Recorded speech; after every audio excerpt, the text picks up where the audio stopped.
Hi friends, welcome to episode 58. Yes, a completely different start to the video. I did do an intro, but unfortunately I bungled it. So anyway, you got this. This is the sun rising on Sunday morning over the frozen fields, but absolutely beautiful. There was lots of nice aircraft contrails in the sky. But anyway, this issue, really, I mean, this weekend was actually quite a social weekend with lots of people turning up the barn to natter. Yeah, freezing cold. So it sort of took us a bit of a kibosh on things, really, with everything being so cold. But anyway, I managed to get on with the beading. I did a little bit more work on the ceiling. I had to put the ceiling back in temporarily so I could make the beading pieces. I'll show you how I got on with those stanchion cups I showed you the other day. And I've got a picture. Mark Davis very kindly provided me an oil separator for a Rootmaster, so we were able to compare that with the RT. And I've got a bonus question for you. If you know anything about RTs, there was one little piece on an RT that Norman Kemp asked me, what's it for? And we've all seen it, but nobody really knows what it does. So if you do, put your comments in the that answer thingy below. Right, so let's kick off. Right, this weekend's project is to get part of this ceiling back into here. It's not for the purposes of finishing it off, obviously. What I'm trying to do is I'm going to make up all the beading that goes around the inside here. And the best thing to do probably is to get the ceiling back in so I can get the proper beading made for it. I have got some of the old stuff that I took off years ago, so that gives me a really good guide. Right, apologies, I'm going to have to jump in here. One of the things I need to learn to do when making these little films is to stop waving my hands at the camera. Apparently the camera thinks that when you wave your hand at the camera as you point something out, you're actually telling it to cut. So it cut at that point, but then I waved my hands at the camera again and the whole thing restarted. You can actually, if you go through the seat upstairs, as I told you last week, if you lift the seat up upstairs, you can get into this little panel. I'll have to do a picture of that later on for you. But there we are. So it's a good little space for storing things up here. Right. Shall I start on this? Let's put this panel back in. Let's see how we get on. So, abracadabra, 3 panels back in the bus. And as I said, they're only temporarily in there. You will notice just on the left-hand side, I've had to put that Rexine panel back. I did that Rexine panel probably about 35 years ago, and that's been stored upstairs in the RT. Like I said, I've got to pull this stuff back before I can start putting that beading back in. So let's kick off with the beading, shall we? So here I am with a piece of beading. I painted all these the other day just in primer coat, and you'll notice if you look at the ceiling, you can see where the join is. And the whole idea of the beading is basically to hide up those joins. So this bit was a bit of a complicated bit for me. See the bit I've got my finger on now? That's one of the original pieces that actually came off the ceiling. And I managed to salvage that. I've had to do a bit of filling on it and fiddle about with it. But it's got this very strange sort of horizontal cut. All the rest have got a nice sort of straight cut, but that's got this weird cut on it. So I had to make 2 little bits. You can see me looking mysteriously at it and thinking, have I got it right? So I'll put it back up again and just check twice. It doesn't matter because I've got quite a lot of this spare anyway. But if you have a look just above my head to the left, I've already got a bit of beading in there. So yeah, and I know it looks, if you look at it, it's just hanging off the ceiling slightly, and that's only because I pegged it at one end and the other, and it really, once the screws go back in it, like that one at the far end, that'll fit in quite nicely. I'll tell you what, just before we leave this, there are 2 bits of wood that I recovered and I'm going to have to reuse. This bit in the corner is really fiddly, and I was dreading how I was going to make that, but as luck would have it, it's come up quite reasonably well actually. And then there was this other bit which sits just above the conductors area, and that's another special piece. All the rest is quite easy to make, but these 2 bits were a bit of a pain. But this is what they look like before I attack them with paint stripper. You can see they've had loads of coats of paint, and yeah, and that top one, that's the one that you saw a minute ago just above the conductors area. had also split, and I'm not entirely sure if that might have been the way the wood was, because it split really cleanly, and there's a possibility there's another bit missing from the edge there as well. So yeah, and you can see the paint on that, it's absolutely terrible, several layers of paint. The one just below it, that was the one that you saw on the corner of the bus just now. As you can see, it's got some Lincoln green, some NBC green, that white. Remember we had a chat about that white before when I got into a debate about what colour is the ceiling really, because we saw so much of this light coloured white all over the place. It's not undercoat, it is definitely some form of top coat. Some of it's undercoat, but it's certainly had a lighter white ceiling at one point. Yeah, so you can see what a mess they were. So the top one I had to put back together again. I glued it, and if you notice in the earlier picture, there was a bit of sellotape, not sellotape, some masking tape holding it in place, and I've done that deliberately because I didn't want to put any screws in it quite yet, so I had to. But these two, a bit like a jigsaw, these two, everything has worked off from. So when I get them in place, as I did in that earlier shot, then everything else will work away from that, rather than everything else working to that, if you see, when I'm going to put that in afterwards.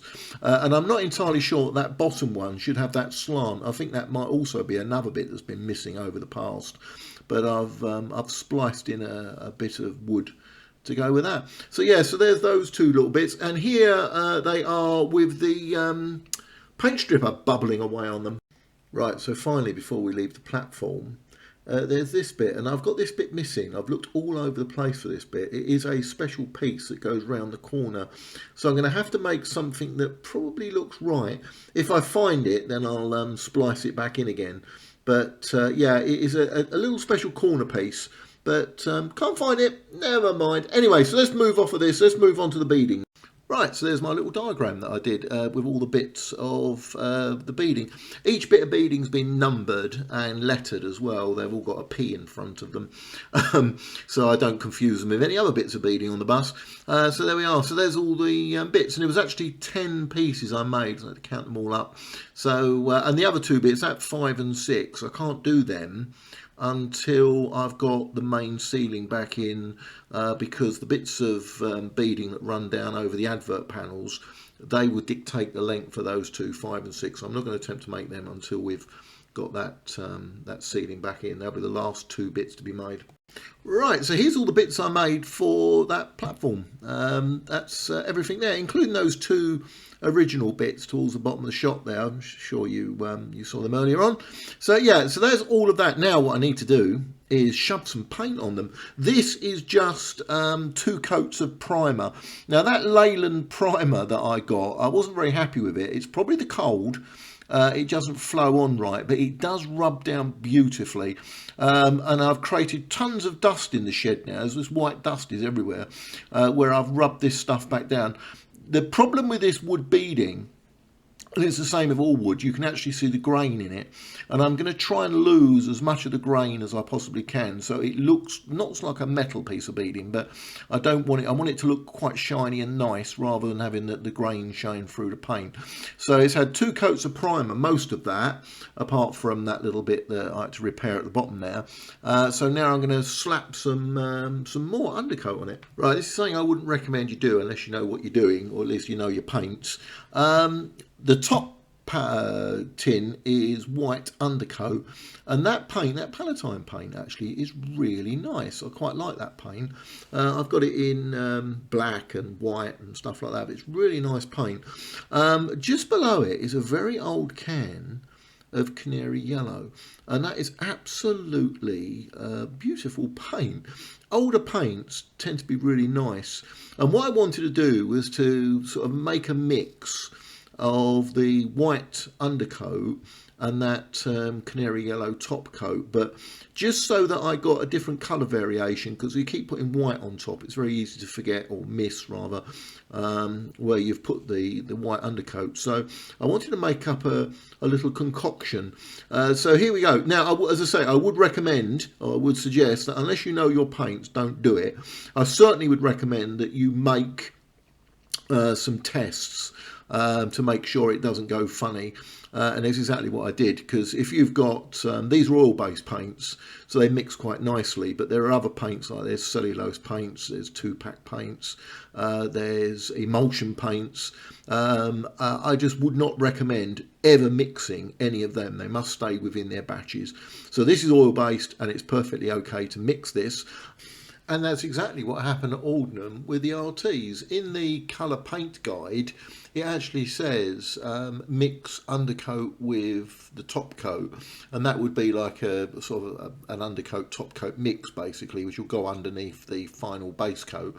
So yeah, we're not doing anything different, and that's exactly what happened with these vehicles. Right, so there we are. That's the result of painting all of those with a brush. That's down the off side of the RT. It's the offside rear wheel there. I've got one tyre on there, as you may notice. That's because I've got to run all those cables around the wheel arch, and I'm still waiting for the conduit that the cable sits in to be welded up. One of my friends is doing that, but anyway, you can't really push people when they're doing it as a favour. So yeah, there they all are. So that's the beading wrapped, and then we've got the bigger panels. Right, so these are them, those ceiling panels. So they're going to need to be rubbed down again. There's actually 4 big ones, and there's a smaller one that sits just fairly near the platform, plus those platform ones that you saw earlier on. These are the 2 coats of that Leyland primer I put down. It really does rub down quite nicely. This is my flatbed sander. I did use the orbital sander the other day, and it took a little bit too much off. This is a little bit more gentle on it. So anyway, there we are. These, just as I said, just need to be rubbed down, and then what I'll do at some point in the future is I'll put some of that yellowy coloured mix undercoat over it, and then eventually I'll do the top coats. Right, sticking with the theme of the ceiling, there's these little seat stanchion cup holders. They're the ones where you've got the upright poles and they connect into the ceiling in these little things, and I did a little blob on them last week, so I won't bore you with it now. But anyway, they have now been paint stripped, and the end result isn't too bad. They've come up okay, so I'm happy with them, so they're not going to get sprayed. They were originally, if you didn't see last week's one, when they were fitted on the RTs back in the 50s, they were not painted, but over the years they popped some paint on them, and these have got a few coats of paint on them. So anyway, I left them over sort of, I think about 3 weeks I did that.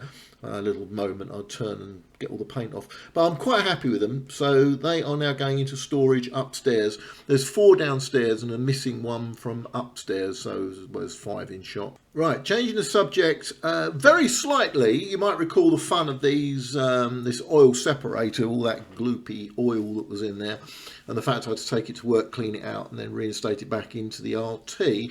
Now, before I put it back in, Mark Davis, who owns RM158, came over and said, oh, this is the Routemaster one. This is one that's come out of an AV590 engine, which is a standard Routemaster one. You know, very similar in design. I don't quite know where the mesh is in there. There might be some mesh in there. Hopefully there is, because I didn't really want to take it apart. But yeah, but that's the Routemaster versus the RT. Routemaster left, RT to the right. Right, here's a question for you. What is this for? Now, my friend Norman Kemp popped in to see me last week to see how I was progressing, and he pointed at this and said, what is it?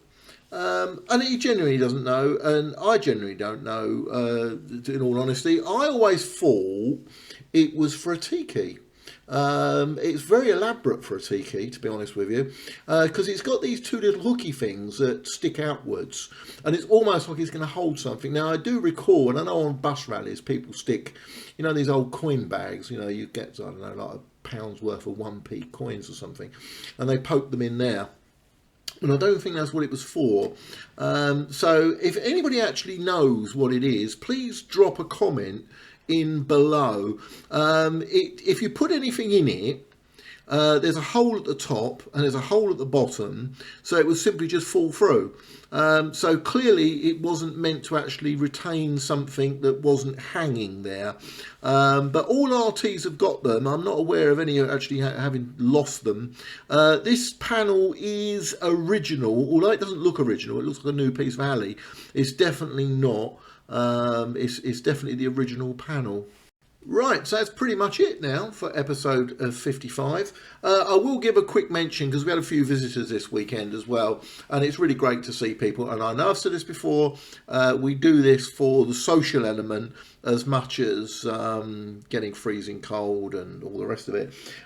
So we were visited this weekend by Peter Veers, Mark Davis with RM158, Nick Smith, who's got DM999, because he used to be an ex-police officer, so he likes the number 999, and Lisa Rose, who popped up to say hello.